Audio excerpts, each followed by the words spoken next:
Bonjour ou bien bonsoir, c'est le soir pour moi. Donc bonsoir mes amis. Donc aujourd'hui on va faire la chose suivante. Donc on va calculer la double sommation sur I et J allant de 1 jusqu'à n, comme vous voyez dans l'écran, de la quantité valeur absolue de I moins J. Voilà. Donc comment résoudre cette double sommation? Comment calculer cette double sommation?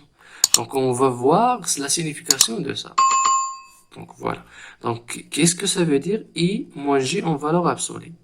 Donc en général, qu'est-ce que vous savez pour cette écriture? Donc ça va être égal à I moins J lorsque I est supérieur à J, I moins J lorsque I est supérieur à J, ou bien si J, c'est l'inverse, donc c'est J moins I lorsque I est inférieur à J. D'accord? Mais on veut pas cette collade. Donc on veut une écriture simple. Donc voilà l'écriture simple qui correspond à cette écriture, c'est le max de IJ.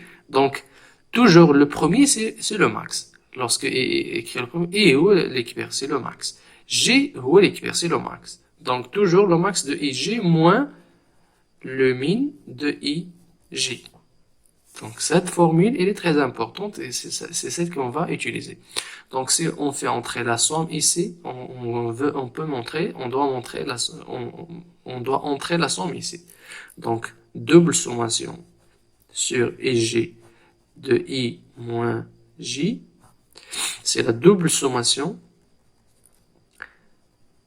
du max IJ. Donc, double sommation, elle a de la quantité kamla, c'est-à-dire double sommation, elle a de la quantité, moins double sommation, elle a de la quantité, ça c'est compris. Donc, moins la double sommation, elle a le min de I et J. Les deux écritures, on avait démontré déjà, donc je vais juste laisser le lien ici, en haut.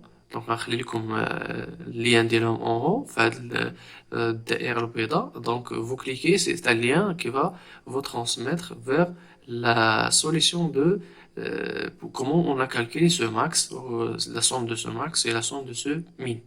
Donc la somme du max, on a trouvé, si vous vous rappelez, donc c'est pour les gens qui ont suivi ça, donc c'est n plus 1, 4n moins 1 sur 6.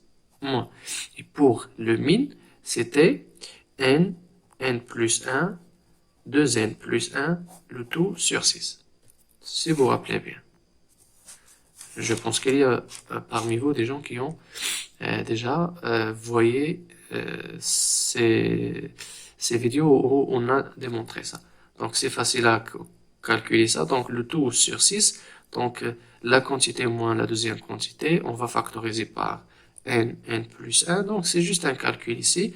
Donc ça fait 4n moins 1 moins 2n plus 1, c'est moins 2n moins 1. Qui est le tout sur 6 de la quantité suivante. Donc c'est n plus 1. 4n moins 2n, c'est 2n. Moins 1, donc c'est moins 2. Donc c'est égal. On va faire sortir, on va factoriser par 2, puis 2 sur 6, donc ça va rester sur 3. Et quoi? Ça va rester donc n moins 1. Donc c'est n moins 1, n moins 1, n moins 2, donc c'est, si vous voulez, n carré moins 1. Donc c'est n plus 1, facteur de n moins 1, c'est une identité remarquable. Donc c'est n carré moins 1 fois n, le tout sur 3, et c'est ça notre double sommation sur valeur absolue de I moins J. 1, I, N. Merci.